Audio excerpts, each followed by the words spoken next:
ஒரு தடவை மகாலட்சுமி மேல மற்ற தேவிகள் குற்றம் சாட்டினாங்க. அவங்க யார்கிட்டயும் தங்கறதில்லன்னு, ஒரு நாள் ஒரு இடம், இன்னொரு நாள் வேற இடத்துக்கு போயிடுறாங்கன்னு. அதுக்கு லக்ஷ்மி என்ன சொன்னாங்கன்னா, என்னை யாரு மதிக்கிறாங்களோ, தன்கிட்ட இருக்கிற பணத்தை யாரு யோசிச்சு செலவு பண்றாங்களோ, கஷ்டப்பட்டு உழைக்கிறாங்களோ, நான் அவங்கள எப்பவும் கைவிடுறதே இல்ல. ஆனா கஷ்டமான விஷயம் என்னன்னா, நான் யார்கிட்ட எல்லாம் தங்குறேனோ அப்ப அவங்க குணமும் நடவடிக்கைகளும் மாறிடுது. மத்தவங்க எல்லாரும் லக்ஷ்மி தேவியோட இந்த பதில சமாளிக்கிறதா சொன்னாங்க. இப்ப லக்ஷ்மி தேவிக்கு அவங்க சொன்னது உண்மைன்னு நிரூபிக்கிறத தவிர அவங்களுக்கு வேற வழியே இல்ல.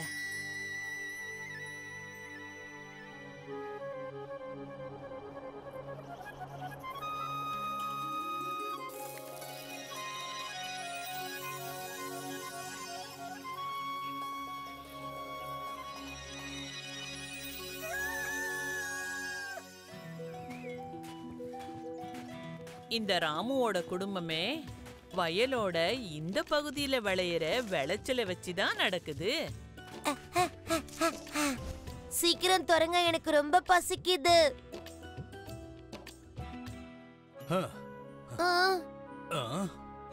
அம்மா, இன்னைக்கும் காய் இல்லையா? நம்ம வயல்ல காய்கறி முளைக்கிற வரைக்கும் இந்த மாம்பழத்தை வச்சு இந்த ரொட்டியை நம்ம சாப்பிடலாம். மாம்பழமா?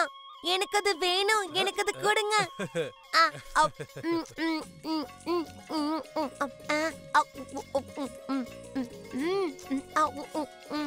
ராமுவோட குடும்பம் ரொம்ப ஏழைதான், ஆனா சந்தோஷமா இருந்தாங்க. ஆனா இந்த சந்தோஷம் அவங்களுக்கு 2 மடங்கு இல்ல, 100 மடங்கு ஆக போகுது.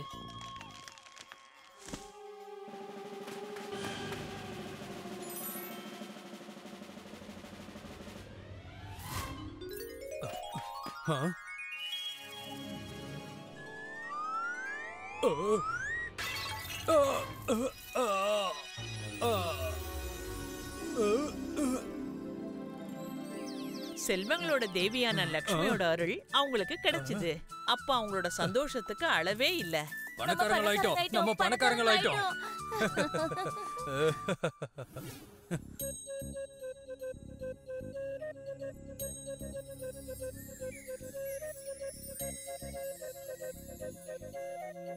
ராணி புதையல பாதுகாக்கிறதுக்காக அவங்க வீட்லயே இருந்தாங்க. ராமும் வயல்ல இருந்தாரு. வீட்ல அவ்வளவு பெரிய புதையல் இருக்கும்போது அப்போ ராமுக்கு அந்த வயல்ல கஷ்டப்பட்டு வேலை செய்யறதுக்கு மனசு வருமா என்ன?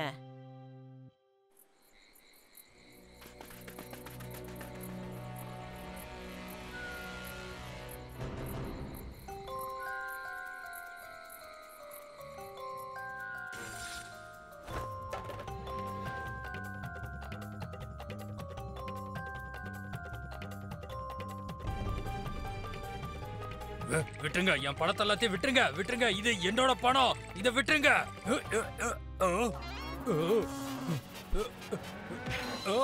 அந்த பணம் திருடு போயிடுமோன்ற பயம் ராமுக்கு வந்துடுச்சு. அப்புறம் அந்த பயம் அதிகமாயிடுச்சு.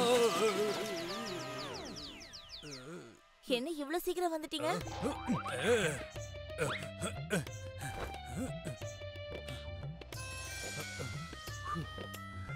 இனிமே இந்த வீடு நமக்கு பாதுகாப்பா இருக்காது ராணி. அதுக்கு கையில பணம் கிடைச்சதுக்கு அப்புறமா ராமு பெரிய வீடு ஒண்ண கட்டினாரு. அப்புறமா அவங்க ரொம்ப சந்தோஷமா வாழ்ந்தாங்க. இப்ப ராமு முன்ன இருந்த பழைய ராமுவாவே இல்ல. லக்ஷ்மி தேவியோட அருளால அவன் வாழ்க்கையே மாறிடுச்சு. இப்ப ஒரு விஜயநகரத்திலே ரொம்ப பெரிய பணக்காரரா ஆயிட்டாரு. ராமுன்னு இங்க பாருங்க என்ன கொண்டு வந்திருக்கானு, சிறுக சிறுக சேமிச்சு. இது அரிசி தானே? அரிசியா? என்ன இப்படி சொல்லிட்டீங்க? என்ன ராமுன்னு நீங்க இப்படி விளையாடுறீங்க? இது ஒண்ணும் அரிசி இல்ல, முத்து. இங்க பாத்தீங்களா எப்படி பல பலன்னு மின்னுதுன்னு?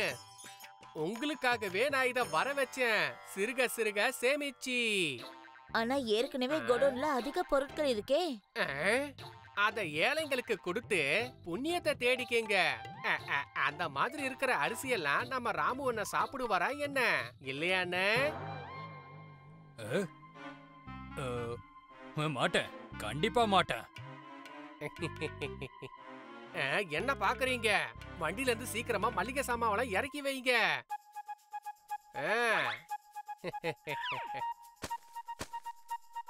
உடன்கா இந்த பணத்தை வாங்கிக்க.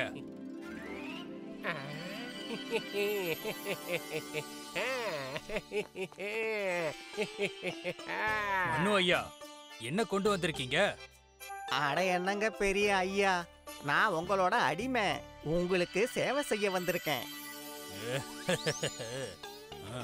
தூர தேசத்திலேருந்து காஞ்சிப்பட்டு காசிப்பட்டு எல்லாம் வந்திருக்கு. உங்ககிட்ட காட்ட கொண்டு வரலான்னு நினைச்சேன். காட்டுங்க.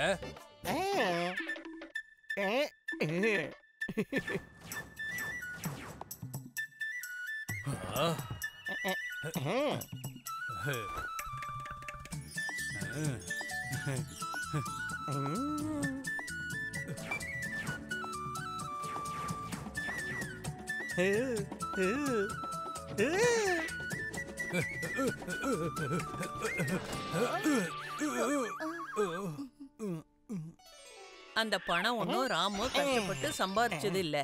அதனால அவன் கண்டபடி செலவு பண்ண ஆரம்பிச்சிட்டான்.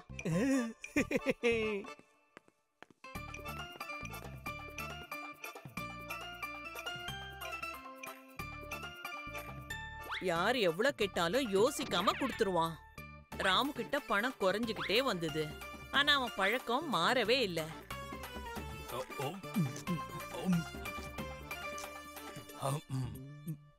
நீங்க பணத்தை அப்புறமா கொடுங்க.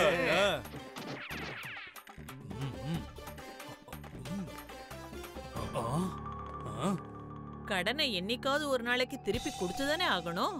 அந்த ஒரு நாளும் வந்தது. என்னது வெறும் ஒரு காசா? ஆனா நீங்க கொடுக்க வேண்டிய பணம் எக்கச்சக்கமா இருக்கே. இந்த ஒரு காசை வச்சு என்ன பண்றது? இப்போதைக்கு என்கிட்ட இதான் இருக்கு. குடுக்கறதுக்கு உங்ககிட்ட நிறைய இருக்கு ராமு அண்ணே. தன்னோட கடனுக்கு பதிலா உடன்கா ராமு வீட்ல இருந்து நிறைய பொருட்களையும் குதிரை வண்டியையும் எடுத்துக்கிட்டு போயிட்டான்.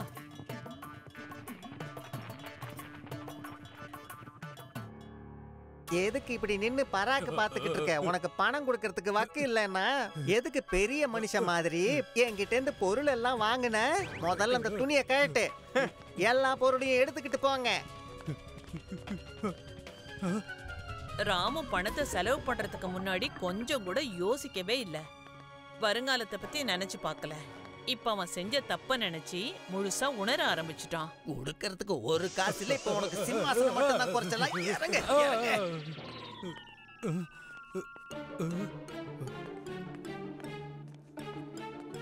ஏய் நில்ல. என் முதலாளி இங்க இருக்கிற எல்லா பொருளையும் கொண்டு வர சொன்னாரு. நகரு. இல்ல இல்ல இல்ல. நம்ம நல்ல காலம் எல்லாம் முடிஞ்சிருச்சு ராணி. இலவசமா கிடைச்ச பணம் தானேன்னு மகாலட்சுமிய நாம மதிக்காம விட்டுட்டோம். அதான் நம்மள விட்டுட்டு அவ போயிட்டா. முடிவு எப்பவுமே நல்லபடியா தானே இருக்கும். ராமும் ராணியும் செஞ்ச தப்புல இருந்து பாடத்தை கத்துக்கிட்டு திரும்பவும் கஷ்டப்பட்டு உழைக்க ஆரம்பிச்சாங்க.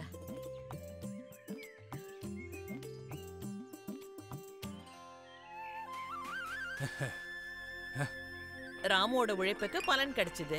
திரும்பவும் மகாலட்சுமியோட கருணை மறுபடியும் அவனுக்கு கிடைச்சது. அதோட தேவிகளுக்கான பதிலும் அவங்களுக்கு கிடைச்சது. மகாலட்சுமி எதுக்காக ஒரே இடத்துல தங்குறது இல்லைன்னா, ஏன்னா ஜனங்க அப்புறம் அவங்கள மதிக்காம நடந்துக்க ஆரம்பிச்சிருவாங்க. விஜயநகரத்தோட சத்திரம் ரொம்பவே பிரசித்தி பெற்றதா இருந்தது. விஜயநகரத்துக்கு வந்து போற வியாபாரிகளுக்காகவே இது கட்டப்பட்டது. அவங்க தங்கறதுக்கும் சாப்பிடுறதுக்கும் அப்புறம் விலை குறைவான இடமா அது இருந்தது.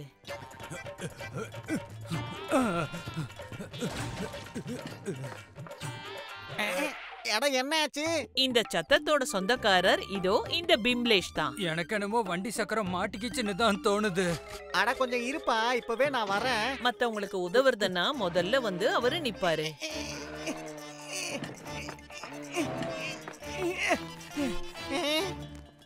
ரொம்ப நன்றி பிம்லேஷ். சரி அண்ணே, நீங்க போய் சாப்பிட்டுட்டு கொஞ்சம் ஓய்வெடுங்க.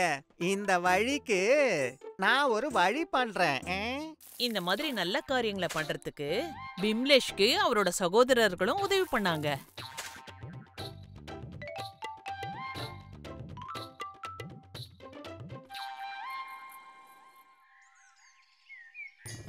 அசத்திட்டீங்க பிம்லேஷ் அண்ணா. இந்த வழியை சரி பண்ணி ரொம்ப பெரிய விஷயத்த பண்ணிருக்கீங்க. பார்த்து ஜாக்கிரதை, போயிட்டு வாங்க. ஆ, ஆ, ஆ.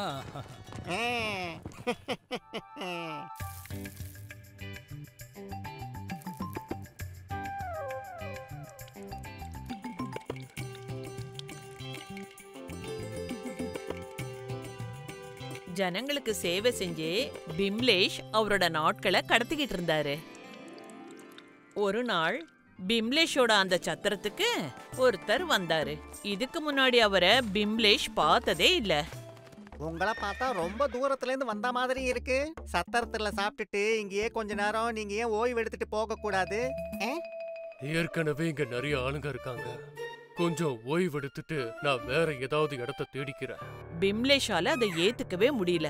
ஒரு வழிபோக்கர் அவரோட சத்திரத்துல சாப்பிட்டு ஓய்வெடுக்காம போறதா என்ன? சத்திரத்துல தான் இடம் இல்ல, ஆனா அவரோட வீட்ல இடம் இருக்குல்ல. இந்த கொள்ளு உங்களுக்கு தான்.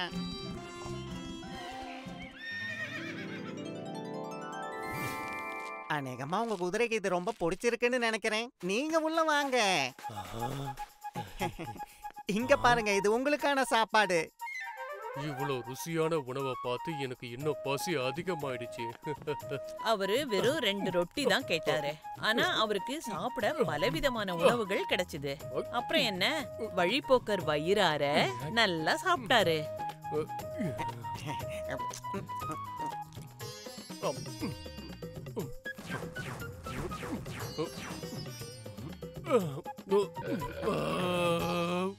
நல்லா சாப்பிட்டதுக்கு அப்புறமா வழிபோக்கரும் அவரோட குதிரையும் நல்லா ஓய்வெடுத்துட்டு மேலும் பயணத்தை தொடங்க தயாராயிட்டாங்க.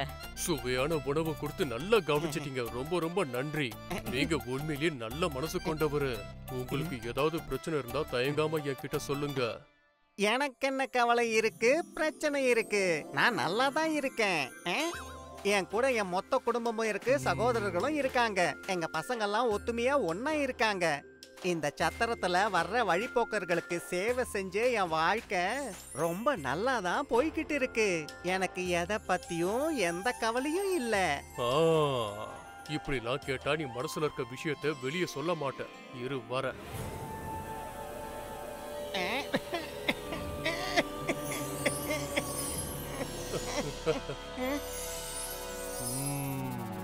நான் தான் யமன். என்னை எதிர்ப்பவன் எவன்? என்ன யமராஜாவா? பிரபு நீங்களா? இங்க இங்க நீங்க எப்படி இங்க வந்தீங்க? பயப்படாத, நான் அப்பப்ப பூமியை சுத்தி பார்க்கறதுக்கு வருவேன். இப்ப நான் உனக்கு யாருன்னு தெரிஞ்சிடுச்சு. சொல்லு, உனக்கு என்ன கவலை இருக்கு? பிம்லேஷ் அவரோட குடும்பத்தை நினைச்சு ரொம்ப கவலைப்படுறேன்னு சொன்னாரு. ஒருவேளை அவருக்கு ஏதாவது ஆச்சுன்னா அவர் குடும்பத்தை யார் பாத்துப்பாங்க? அது கூடவே தன்னோட சத்திரத்தை இன்னும் பெருசு பண்ணணும்னு அவரு ஆசைப்பட்டாரு. அப்பதான் இன்னும் நிறைய வழிபோக்கர்களுக்கு உதவி செய்ய முடியும்னு சொன்னாரு. அப்படியே ஆகட்டும். நீ உண்மையிலேயே ரொம்ப நல்லவன் பிம்லேஷ். நான் யாருன்னு கூட தெரியாம எனக்கு சாப்பிட சாப்பாடு கொடுத்த, நான் ஓய்வெடுக்க இடம் கொடுத்த. பிறப்பும் இறப்பும் அனித்தியமானது, அதை என்னால கூட தடுக்க முடியாது. ஆனா உன்னோட சேவைக்கு பிரதியா என்னால ஒரு விஷயம் பண்ண முடியும். உன்னோட கடைசி காலத்துல நான் உன்னை கூப்பிட வர்றதுக்கு முன்னால நான் உனக்கு ஒரு சில சமிக்கைகள் கொடுப்பேன். அதுக்கு முன்னால உன்னோட குடும்பத்துக்காகவும் ஜனங்களுக்கு சேவை செய்யவும் என்ன ஆசைப்படுறியோ அதை செய்யலாம். உங்களுக்கு ரொம்ப நன்றி பிரபு.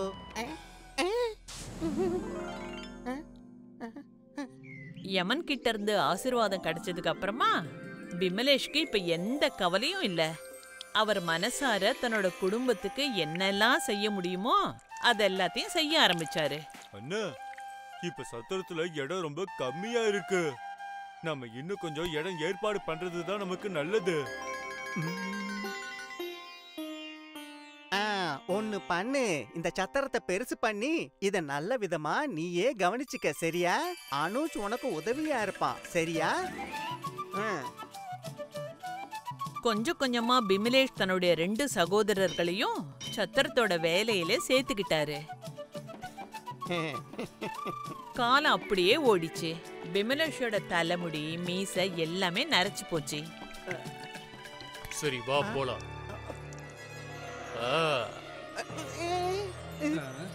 என்ன ஆச்சண்ணா?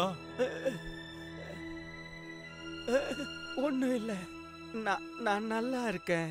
அண்ணா, எனக்கு என்ன தோணுதுன்னா நம்ம சத்திரத்துக்கு இப்போ இன்னும் ஒரு சமையல் கட்டு தேவைப்படும்னு தோணுது. அந்த பகுதிய நம்ம அனுஜே பாத்துக்கட்டும். விமலேஷ் ரொம்ப சந்தோஷப்பட்டாரு. இப்ப அவரோட 2 சகோதரர்களும் அவங்களோட சொந்த கால்ல நிக்க ஆரம்பிச்சிட்டாங்க. காலம் அப்படியே போச்சு. இப்ப விமலேஷோட சகோதரர்கள் அவரோட சொல்படி கேட்டு அவரோட சத்திரத்தை ரொம்ப நல்லா நடத்தினாங்க. அதை இன்னும் பெருசாக்கிட்டாங்க. ஆனா இப்போ விமலேஷ் யமராஜ் தனக்கு சமிக்கை சொல்றதா இருந்தாருல, அதுக்காக அவரு ரொம்ப நிதானமா காத்துக்கிட்டு இருந்தாரு. போலாமா? போக வேண்டிய நேரம் நெருங்கிடுச்சு. பிரபு, நீங்களா? பிரபு கிடையாதுன்னு நான் தான். நம்மளோட புது சத்திரத்தை சுத்தி பார்க்கிறதுக்கு நீங்களும் என் கூட வரீங்கல்ல? அத நான் மொத்தமா மறந்துட்டேன் அனுஜ். வாங்க அண்ணா. விமலேஷோட ஆயுள் காலம் முடிகிற நேரம் வந்துடுச்சு. ஆனா வாழற ஆசை மனுஷனை சாகர வரைக்கும் விடாது இல்லையா?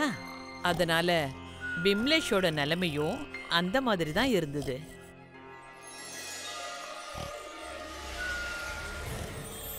சரி வா பிம்லேஷ், பூமியில நீ வாழ்றதுக்கான காலம் முடிஞ்சு போயிடுச்சு. போலாமா? அனுஜ்,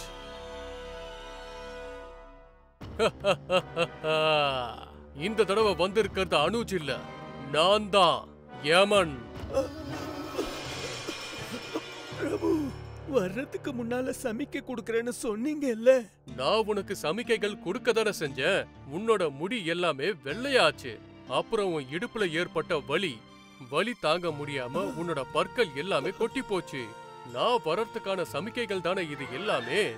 ஆனா இது எல்லாருக்கும் நடக்கிறது தானே பிரபு? அதனால தான் முனிவர்கள் எல்லாம் இந்த காலத்துக்காக ஏற்பாடு பண்ணி வச்சிருப்பாங்க. நீ செஞ்ச மாதிரி நான் தான் பாத்துக்கிட்டே இருந்தனே. உன்னோட சகோதரர்களை அவங்க வேலைகள்ல சிறந்தவங்களா மாத்திட்ட. இப்ப அவங்க வர வழிபோக்கர்களை நல்லா கவனிச்சுப்பாங்க. விமலேஷ்க்கு புரிஞ்சிடுச்சு. தெரிஞ்சோ தெரியாமலோ அன்னைக்கு யமன் சொன்னதை கேட்டு தன்னோட பொறுப்புகள் எல்லாத்தையும் அவரு சரியா செஞ்சிருக்காருன்னு. ஒருவேளை தனக்கு ஏதாவது ஆனா கூட தன்னோட குடும்பத்தை கவனிச்சுக்கிற அளவுக்கு தன்னோட தம்பிகளை கை தூக்கி விட்டுட்டாரு. இப்ப அவரோட மனசுல எந்த பாரமும் இல்ல. இப்ப அவரு ரொம்ப சந்தோஷமா யமனோட சேர்ந்து இந்த பூமியை விட்டு கிளம்பி போனாரு.